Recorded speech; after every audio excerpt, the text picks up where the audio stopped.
As the RSPB President, I'm really excited to be involved in today's event where 24 young people will be going to Parliament and raising their environmental concerns directly with MPs. This is a vital thing for these young people to do, and it's also a vital thing for our politicians to be involved in, because they are, these young people, our future. I hope that the MPs will actually listen to some young people for a change, and then hopefully in the run-up to the election they'll actually do something about the environment, climate change and protection of species. It gives me a chance, and all the teenagers, to put across their point of view on probably the most important issue this century.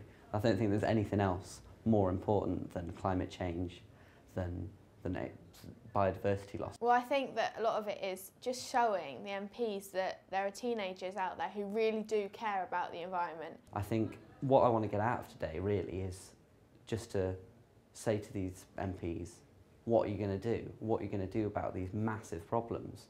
But also, I want to hear what the solutions are. I think that we really want to just show the MPs that we're really passionate about the environment, and I think if they can see that, that will inspire them to want to do more. The Question Time team are all behind me, brains aware. So let's see if those MPs are ready to take on the might of the young people and our future politicians of tomorrow.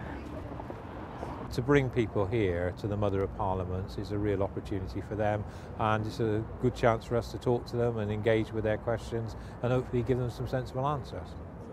I learned very quickly that the quality of the questions were going to be actually overtaken by what they then had to follow up with. These were very bright young people, passionate about their membership of RSPB, but more than anything, they had a knowledge and an expertise far beyond their years. And really, they made me think about some of those issues, and I will take back what they said to me and think very hard about it and hopefully act upon it. It's absolutely vital that we hear more of the young person's voice in Parliament. There aren't enough younger members of Parliament to bring forth the youth view into Parliament. What today showed is that young people have real ideas, they know their stuff, they think about things, and they are passionate about the issues, and we need a bit more of that passion in the House of Commons.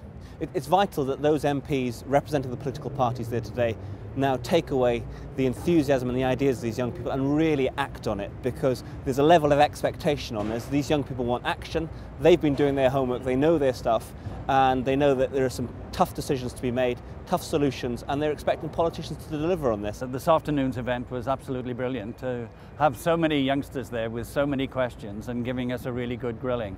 I encourage people to come to Westminster and do work experience with me, but they come one at a time, and they don't have that community effect. You know, to have all those youngsters working together was absolutely wonderful. So we're standing outside the Houses of Parliament in New Palace Yard. We've had a gruelling couple of hours in Select Committee Room 14.